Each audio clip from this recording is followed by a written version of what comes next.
What's happening, folks? Hope you're doing well, lads. I am here today to check out the new Catsclaw.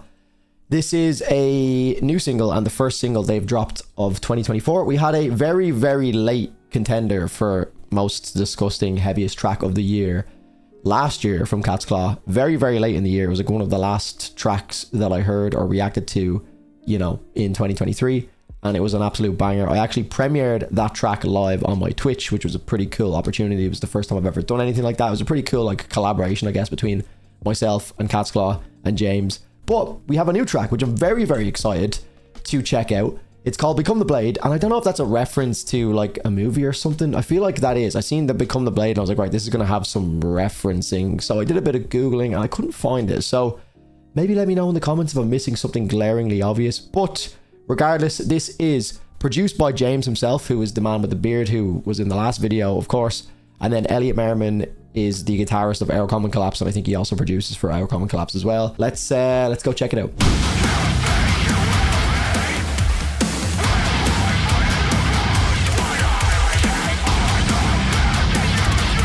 Different approach to the vocal production on this one.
I haven't a clue what just happened there, man. Honestly, I was just going with the flow and hoping you guys weren't even fucking paying attention to me at all there. I was just like, I'm gonna have to listen to that one a few more times. Definitely a little bit more hard to get into, I guess, compared to their last track, just purely because it was a little bit more, I guess a little more technical. It was falling pretty. It was pretty simplified on the drumming aspect. Like I was able to follow along, but because of all of the other droning effects and just the kind of offset rhythm of the guitars, it was kind of fucking my brain a little bit, you know. I was trying to like follow the drums, but at the same time I was getting distracted by, there's just so many little cool things that I want to listen to, you know, one more time before we get into it a little bit more in detail. So Back in a sec. Right, man, I've just listened to the track a couple more times and I'm not gonna lie, it's just gotten exponentially better. This one was a little bit harder to get into on a first listen compared to Namesake, because Namesake just had a little bit of an easier song structure and it was just a little bit more recognizable. It had like a very obvious chorus section that we could kind of prepare for. It kept coming back to the chorus. It was huge, big like anthemic chorus. And then it had like a very, I guess, more so on the traditional side of like the breakdown side of things. But when the breakdown did hit and we got like an extended double breakdown at the end, it was unbelievable. But this one definitely gonna grow and I think might actually end up being my favorite of the two. So many little elements I was picking up on whilst listening to it on a first listen, but I wanted to listen to a couple more times just to really like, I guess, implant it in my brain and understand what I'm actually hearing. So what I initially listened to and I couldn't think of what it actually was, the dark, screechy, like ominous synth that was used in especially in the first verse. I didn't notice it too much throughout. I think it was brought back in again. And I was trying to think, I was like, why is this so recognizable and like ominous and weird to me? It's, if any of you guys have ever been on the London Underground, when the trains, or the whatever the fuck they're called in the underground, the underground trams, whatever, when they fly through the underground, they have like, you can hear them coming and it's like a real screech. Like if you haven't ever experienced it, it might not make sense. Maybe I'll try find a clip of the noise of it.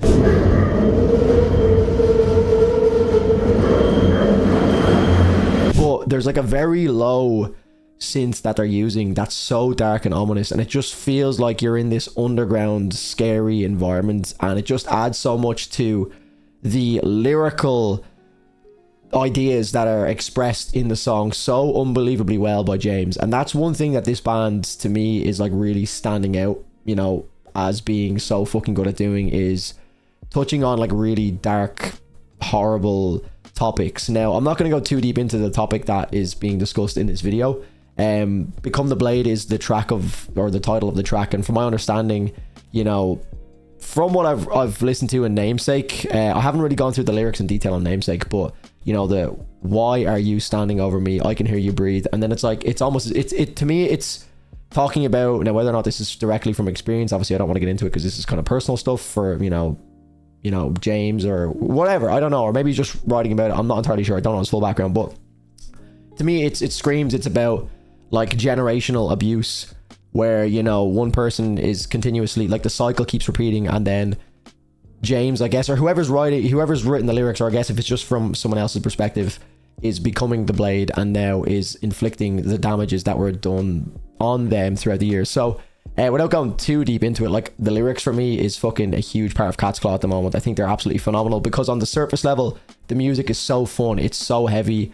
Flow wise, James is phenomenal, which we'll touch on a little bit more in a second, but as hard as they are to read, like the lyrics are extremely real. And it's not just like surface level deathcore stuff.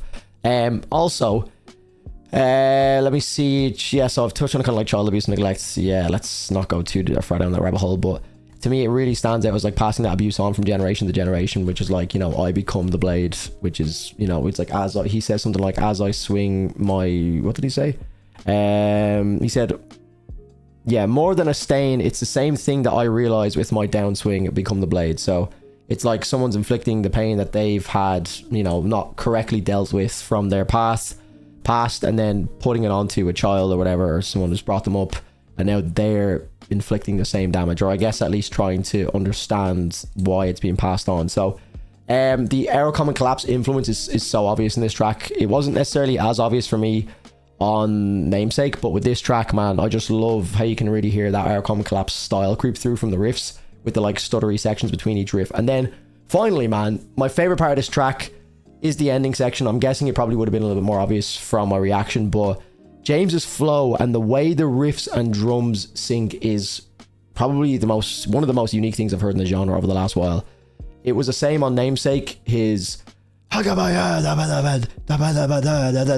remember exactly what the words were, but just the way he flowed through that section was so sick. And we got like a similar flow pattern at the end of this track as well, where he says, safety and sanctity, nowhere to be found. Where's your humanity? Casted by gravity, poured in a mold I wasn't built to bear. Like, just the way, I've butchered that there, but the way he flows through that last section is so fucking sick. And the way the riffs and the drums are synced up to that, it's like such a cool flow that just takes the, I guess, somewhat like played out nature of the THALL genre, and not necessarily played out. Just, you know, there's a lot of like rinse and repeated, like, and ticked off things that THALL bands will do. You know, you get X producer, you get X person to make the video, both fantastic in their own right, but this just feels a little bit different. It's taking all of the fun things about THALL, deathcore, and then there's, you know, some melody in there as well, not so much as there was in Namesake, but I thought this was absolutely fantastic. Flow for me is the absolute standout on this, and I'm going to give that track an 8.8 out of 10. I thought it was absolutely fantastic. Lads, what do you think of this song? Let me know in the comment section down below. Is this your first time hearing Catsclaw? If it is, let me know in the comments. Go follow them on all socials, yada yada yada. I'm signing out. Look after yourselves. I'll see you in the next one. Cheers.